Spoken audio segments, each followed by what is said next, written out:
Holy Thursday, John chapter 13, verse 1 to 30. Commentary by Father Fernando Armelini. Words of joy and hope. Greetings to all sisters and brothers. The Synoptic Gospels devote few verses to the telling of the Last Supper.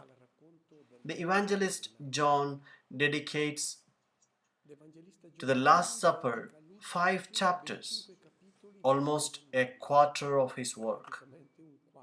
And these 5 chapters contain a long discourse that Jesus makes to his disciples.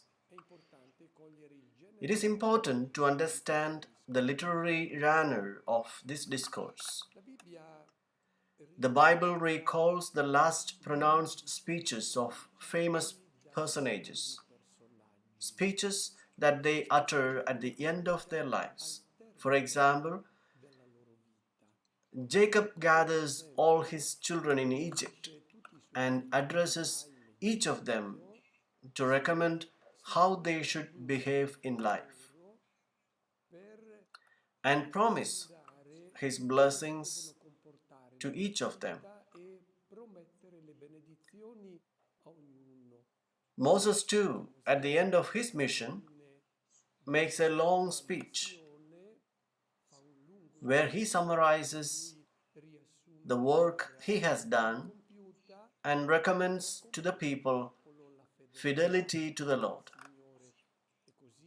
And the same other great characters, Joshua, Samuel, also in the Acts of the Apostles, we find Paul who gathers the elders of Ephesus at Miletus and presents what he has done in his life. He recommends being faithful to the gospel which he announced. These speeches are important because it is the testament that these characters leave the people. The evangelist John uses this literary manner to give utmost importance to the last words, that the Lord has left us. We take these words as his will. We know that the last words from a person who has loved are sacred when they leave their last words. I remember when my father died, I was not present. When I got home, I asked what had been the last words of my father. Because these words are sacred. No child can forget what the father has left them as his last request. The evangelist John wants to give these words the highest value and places them as the testament of Jesus. This testament does not begin immediately with the words of the Master. The reading opens with a scene preserved only by John, which must have left the disciples baffled: the washing of the feet. Let us pay attention to the solemn mode as the scene is introduced. Before the feast of the Passover, Jesus knew that his hour had come to pass from this world to the Father. He loved his own in the world, and he loved them to the end. The devil had already induced Judas, son of Simon, the Iscariot, to hand him over. So, during supper, fully aware that the Father had put everything into his power and that he had come from God and was returning to God. The scene of the washing of the feet that precedes the words of Jesus' last will comprise 5 chapters of John's Gospel. It is a dinner narrated in a very solemn way by the evangelist. First of all, there is the reference to his hour, the hour of Jesus. We had already heard of this hour. During the wedding at Cana, when responding to his mother, Jesus says, "My hour has not yet come." The Gospel of John tells us that just a few days before the Passover, Philip and Andrew came to Jesus to tell him that there were some Greeks who wanted to see him. And Jesus responds to the disciples, "The hour has come that the Son of Man should be glorified." The time has come for his glory. When we hear talk of glory, we immediately think in applause, triumph, about when Jesus speaks of the hour of his glory. He refers to the moment when he can finally make in reflect of his on his face the image of God, the love that he came to present in this world. The evangelist continues with this introduction to the scene of the washing of the feet, saying,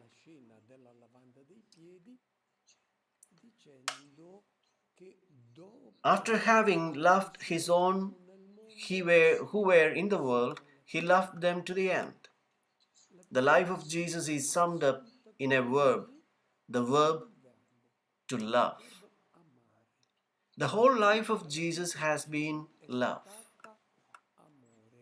And the verb agapan is used here, a verb seldom used in classical Greek, only a dozen times, but it is used 143 times in the New Testament.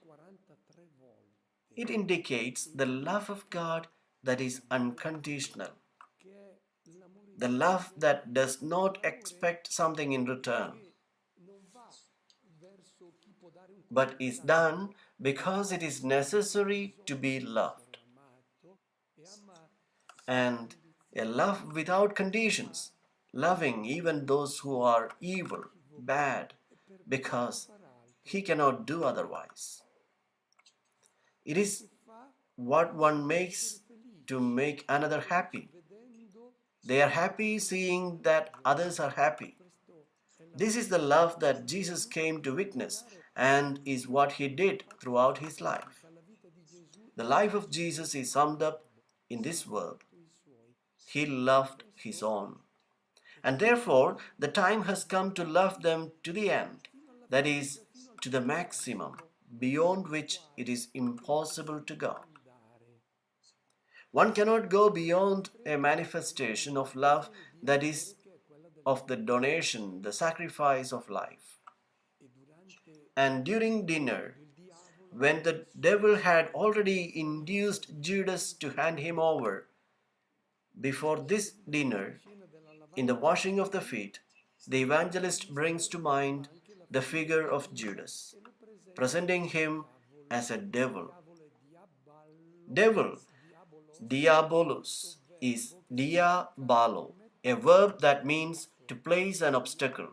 Devil is everyone who meddles in a message of love between God and humanity. There may be no acceptance. Those who do not accept this message of love, these are the devil. Judas did not want to understand the newness of the face of God. He understood it, but he would not accept it, and handed over Jesus to the religious authorities because he wanted to perpetuate the old image of the catechesis of the scribes and Pharisees. And John purposely brings the presence of Judas because in the scene of the washing of the feet, the master will go on his knees before him who has not accepted this new face of God, this new relationship with God. He has not accepted the proposal of the new man. Before entering into a detailed description that the evangelist makes of the scene of the washing of the feet, I want to make an observation about the position of the Hebrews on the table during the celebration of the Passover dinner. They were not seated at the table as we are accustomed to see in the paintings and pictures, but they were lying down. The verb used by all the evangelists is anakemai, which means lying on the table. What did this gesture mean? It meant that those who were at the table during the celebration of the Passover meal considered themselves free men. The Hebrews took this gesture from the Greeks, who in turn took it from the Persians, who already in the 6th century BC, when celebrating a great victory, a great party, they did not sit at the table, but they lied down. After the battle of Plataea, therefore, in the fifth century, at the time of the Persian War, the Greeks also began to behave like the Persians, lying down at the table. Then the Romans used these gestures, and later, when the customs were corrupted, not only the men but also women lay on the table. Among the Hebrews, only men lay on the table. During this celebration of the Passover supper, we must therefore imagine the gesture of the washing of the feet, keeping in mind the way they were on the table. Therefore, we understand that for Jesus, it was easy enough to go around his disciples because the feet were in the right position to be washed comfortably. Jesus could go around all his disciples easily, and we can also imagine Jesus at the table, not in the middle of the table, but probably in the last position, in the angle of the triclinium. We will also see what Jesus does in this introduction to the scene. At some point, he will stand on the table and make his gesture on which we are going to reflect. And the evangelist continues this solemn introduction saying, fully aware that the Father had put everything into his power and that he had come from God and was returning to God, Jesus is fully aware of having accomplished his mission. He has come from God and is about to return to the Father. Sometimes we hear at funerals, our brother, our sister returned to the Father. It's not very correct. Jesus returns to the Father because he has come from the Father. We go to the Father because it's the first time we go. And our situation is different from that of Jesus. He came from God and goes back to God. We, at the end of this earthly life, will go to the Father. We have therefore heard this solemn introduction to this supper which we are invited to contemplate. We listen to the reading then. He rose from supper and took off his outer garments. He took a towel and tied it around his waist. Then he poured water into a basin and began to wash the disciples' feet and dry them with the towel around his waist. We have noticed that the evangelist describes very slowly the scene of the washing of the feet. It seems that he wants to highlight all the particulars about what has happened. He describes the scene with all the details because he wants the gesture made by Jesus to last forever, imprinted in the minds of the disciples.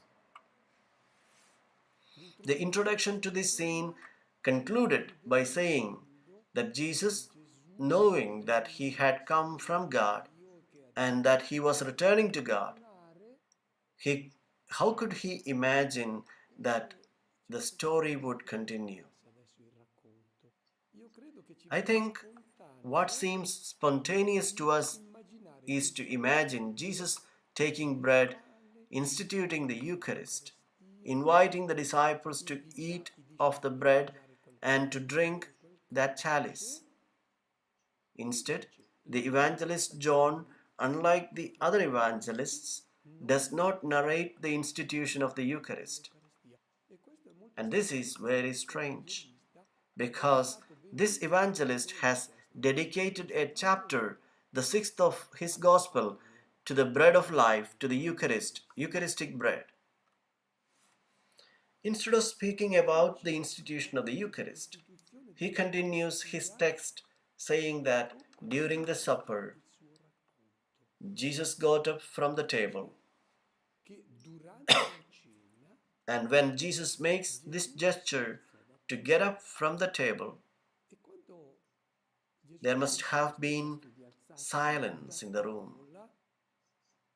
because in telling the gesture made by Jesus, the gestures happen among the greatest of the surprises of the apostles who do not understand what the Master was doing. At a certain moment, Jesus gets up from the table, then removes his robes. This gesture made by Jesus is represented in the pictures and also in the explanations that are given on this scene of the washing of the feet. But this gesture that the evangelist brings is very important. We know how the Hebrews dressed in the time of Jesus. They wore a loincloth, then a tunic, a belt, and then a cloak.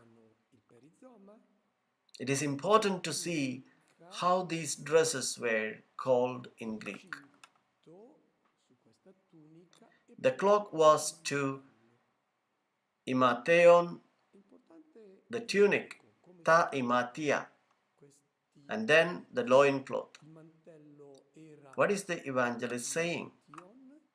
He says that Jesus took off ta imatia, not to imatheon, the garment that could hindrance him when he washed the feet of the disciples. There is no mention of the cloak. He had already taken it off. He says he took off ta imatia, the tunic. And what does that mean? He just kept the loincloth. Except for modesty, this gesture is extremely significant. It must have surprised the disciples, who did not understand what the Master was doing. But Jesus was left with only the loincloth, with the clothes of the slaves. You can see in the background this sculpture showing the true God. It is not easy to understand what the one who stays in underwear, in the clothes of a slave, is our God. We continue to imagine God being served before, before whom we should bow. Instead, here we are seeing the new face of God that becomes man's slave. It is not easy to be converted to this image of God because that is our God. Let us remain a little silent to look at this God who surprised the minds of the disciples during the Last Supper. In that nakedness of the face of God, in that nakedness, the face of God is revealed. On that nudity, Jesus will put on the apron that will not be removed later when he puts on his clothes again, because it is the clothes of the slave which makes him the servant of man. It is the image of our God, nakedness dressed as service. This is the spouse's dress. Remember that when Jesus tells the parable of the wedding feast, at one point, one enters this wedding party without the nuptial dress. We are wondering, what is the nuptial garment for the Eucharistic banquet?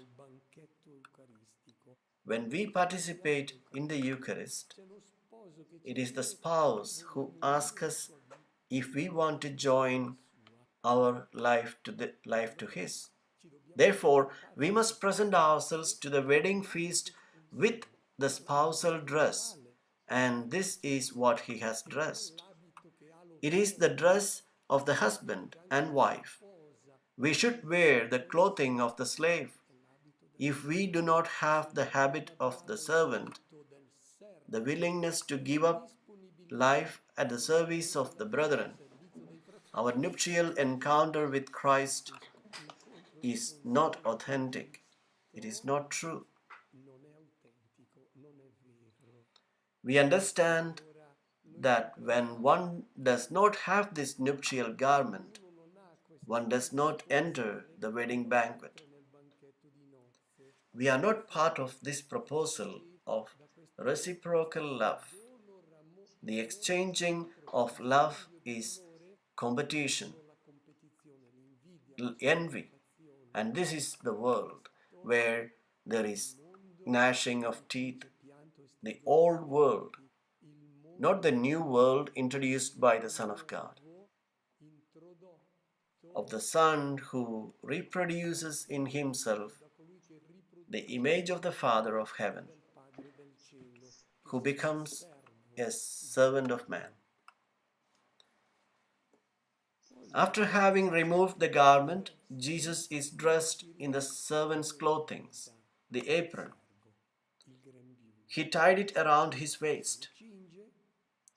Notice the slowness of the description that must have left the disciples surprised and in silence, who did not understand what Jesus was doing.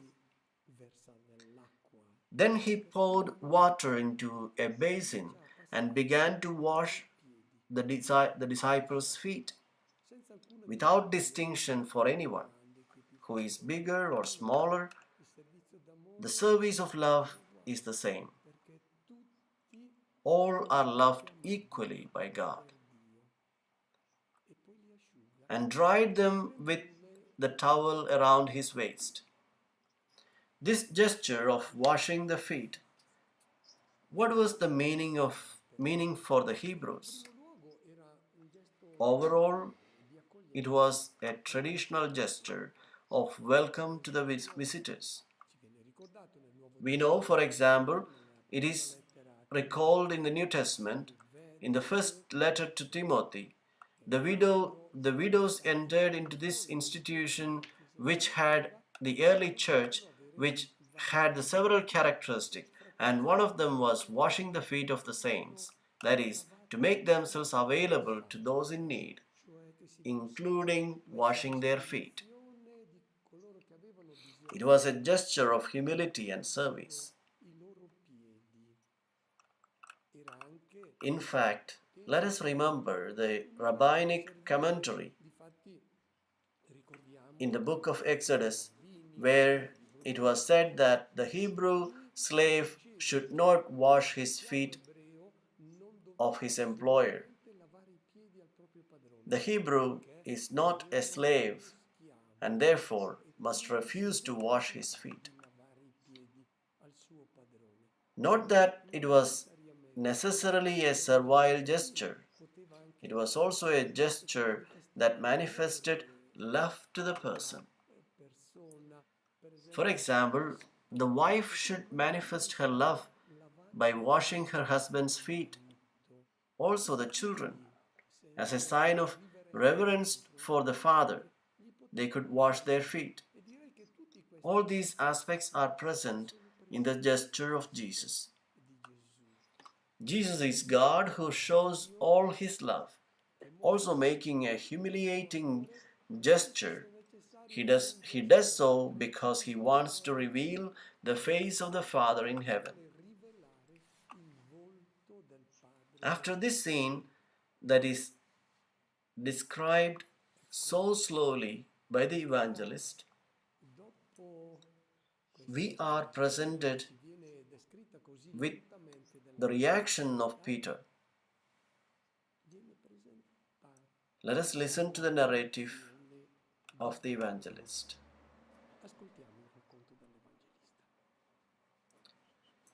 He came to Simon Peter, who said to him, "Lord, are you going to wash my feet?" Jesus replied, "You do not realize now what I am doing, but later you will understand." "No," said Peter, "you shall never wash my feet." Jesus answered, "Unless I wash you, you have no part with me."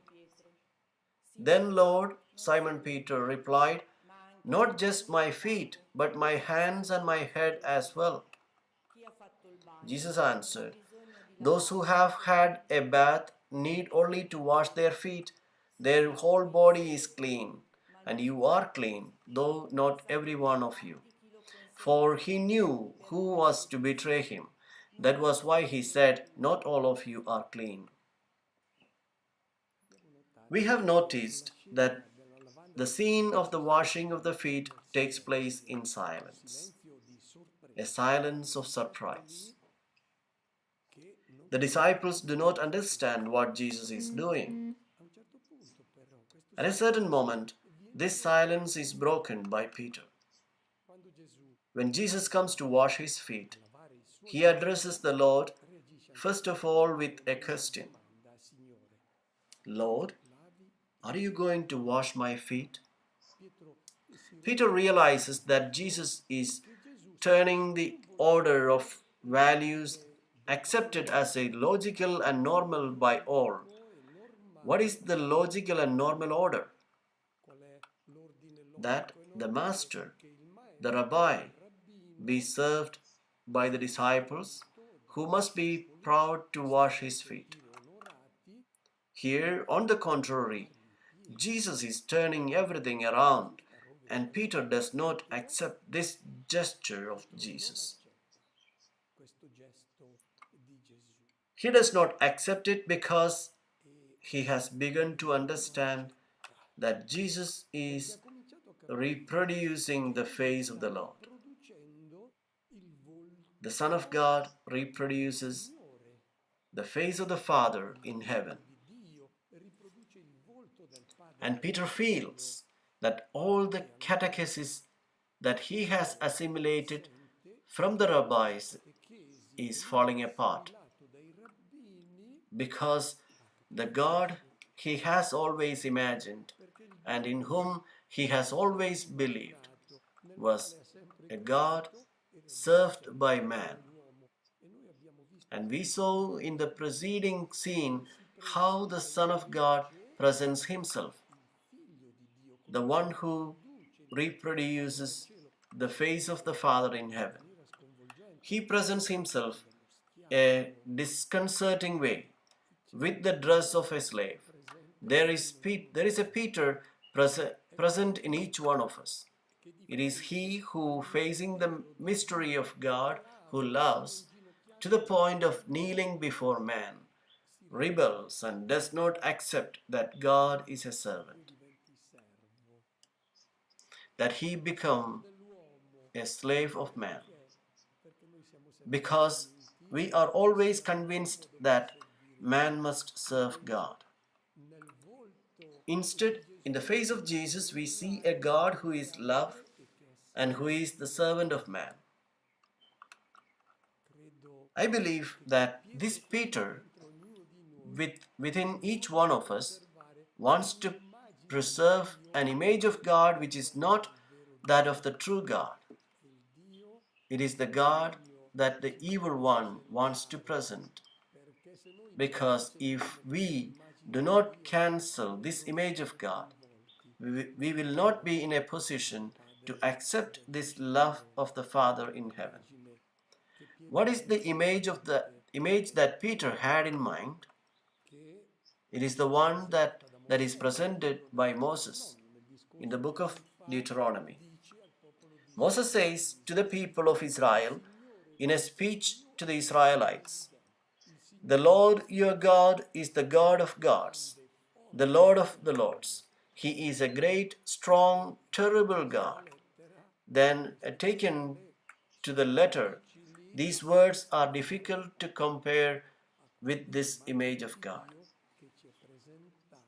presented by Jesus, who washes the feet of the disciples.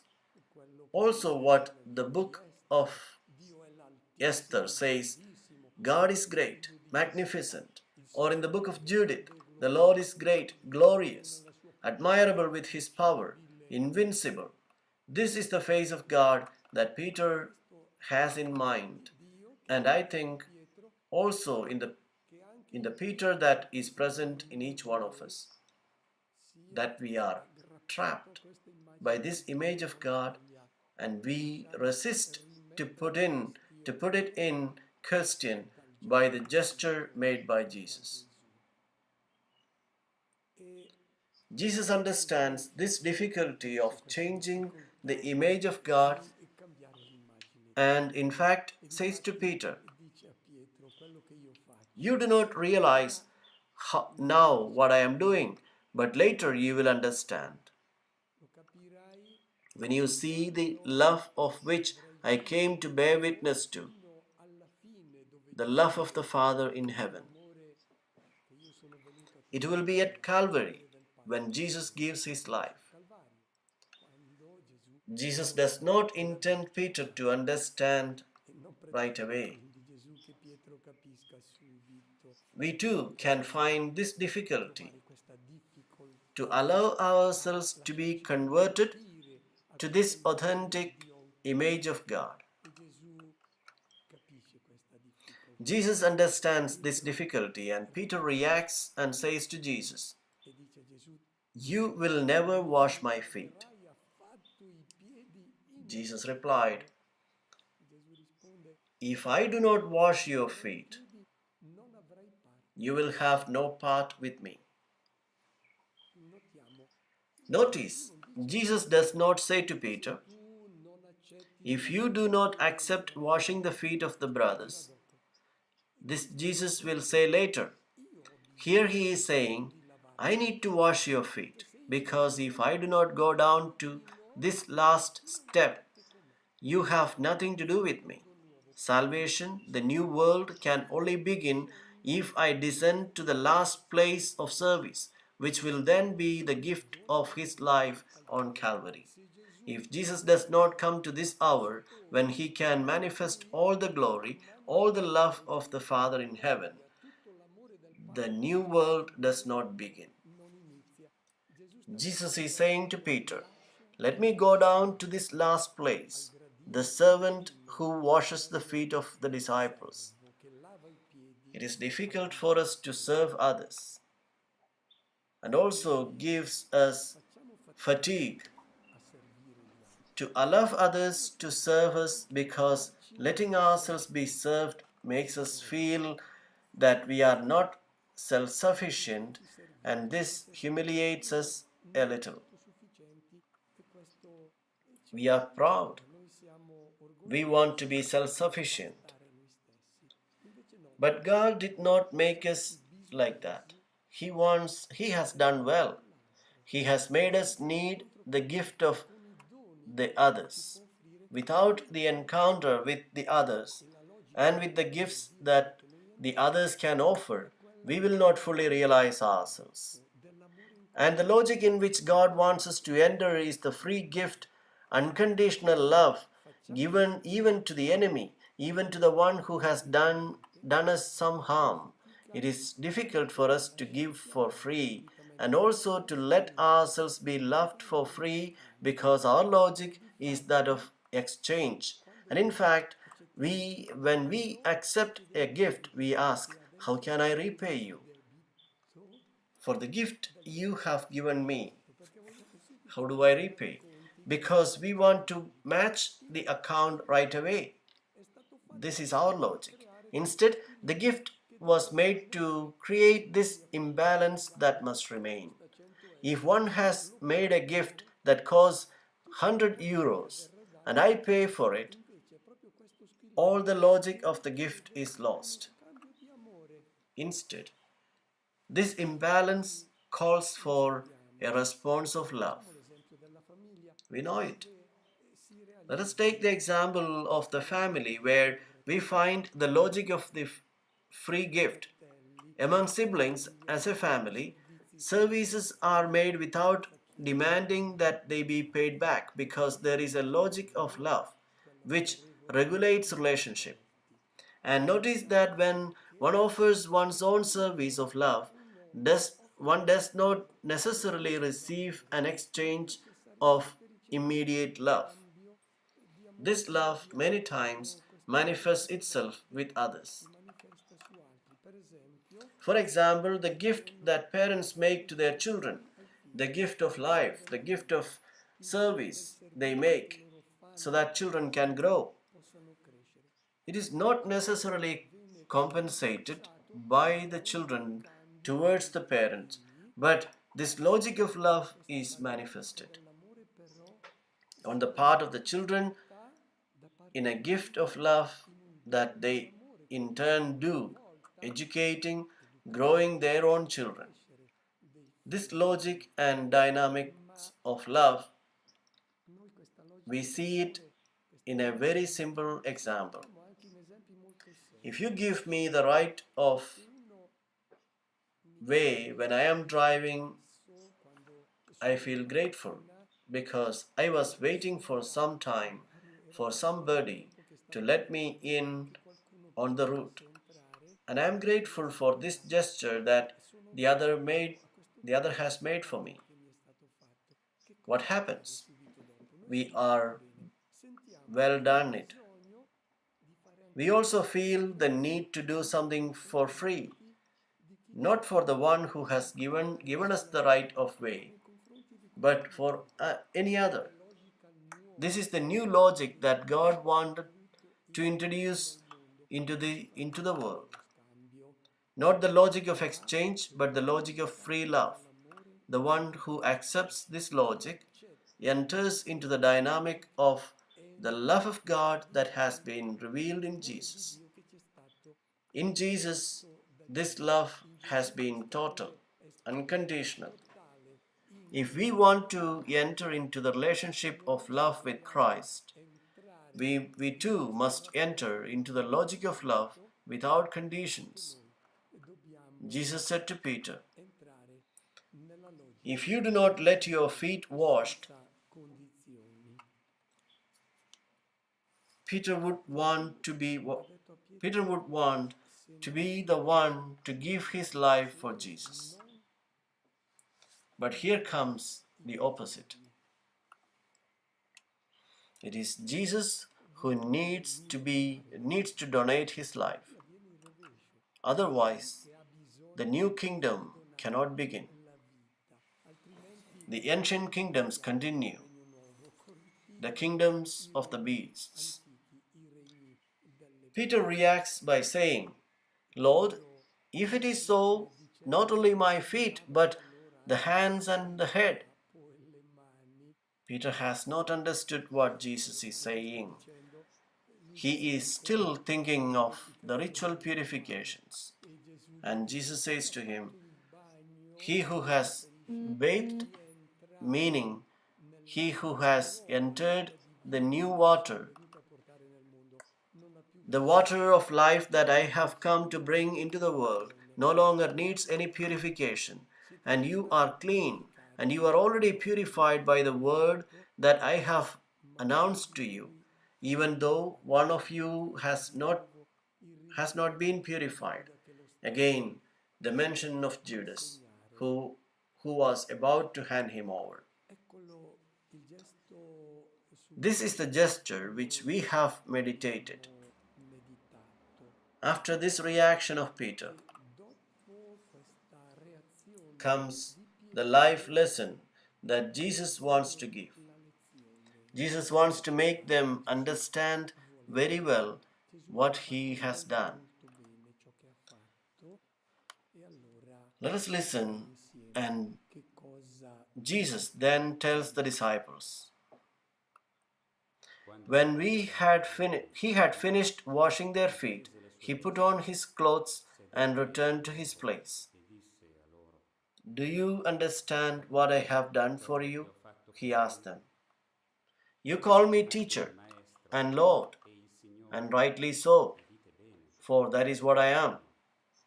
Now that I, your Lord and teacher, have washed your feet, you also should wash one another's feet.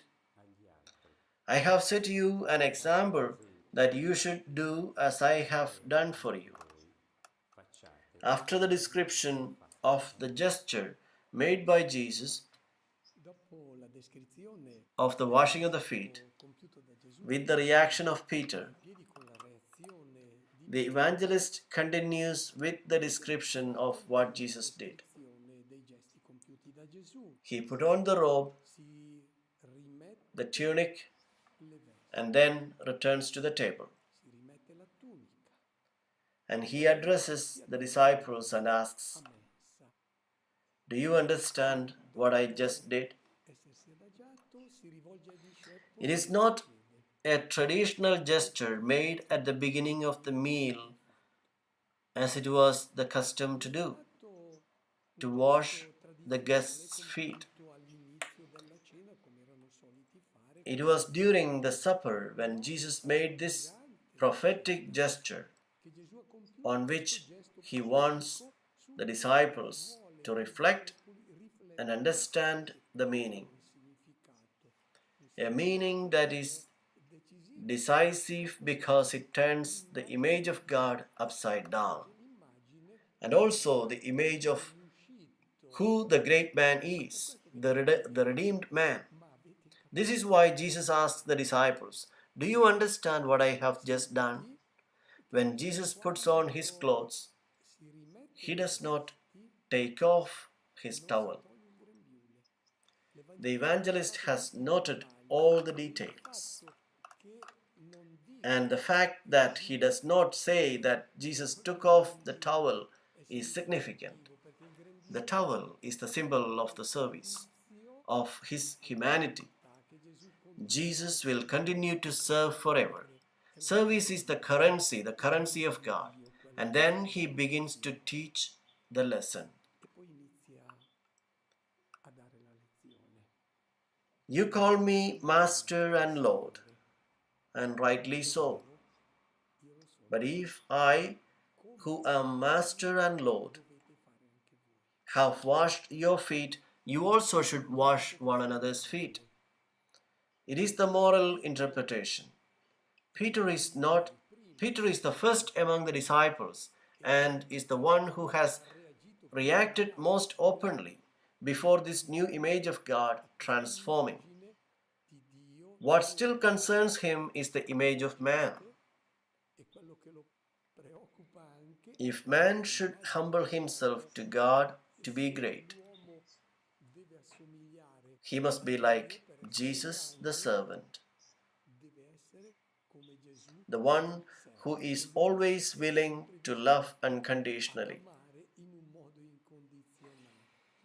The washing of the feet is not a gesture of humility made by Jesus. We must be careful not to minimize this gesture, as if Jesus had done an action only once and is now over. No, it is the presentation of his identity. It is the presentation of the identity of God which will not change anymore. It is the nature of God. The true dignity of man will be to reproduce his face of the Father of heaven, which shines in the face of Jesus. And when we read about, not in the Gospel of John, but in the Synoptics, about the institution of the Eucharist, when Jesus says, "Do this in memory of me." For me, to be ready for the Eucharist refers to this gesture of total love, where those who are involved in a spousal relationship that is celebrated in the Eucharistic banquet must enter. Jesus concludes his lesson by saying that by doing this, they will be blessed if they put it into practice. To be blessed, God congratulates only those who have had a life for others. You are truly my son. You are happy because you have manifested my love to your brothers and sisters. You are blessed. It is not a matter of conquering merits for paradise in which we enter by this dynamic of love to be enfolded in the love of the Father of heaven. That love that has been fully manifested in Jesus of Nazareth. I wish you all a good preparation for the Easter holiday.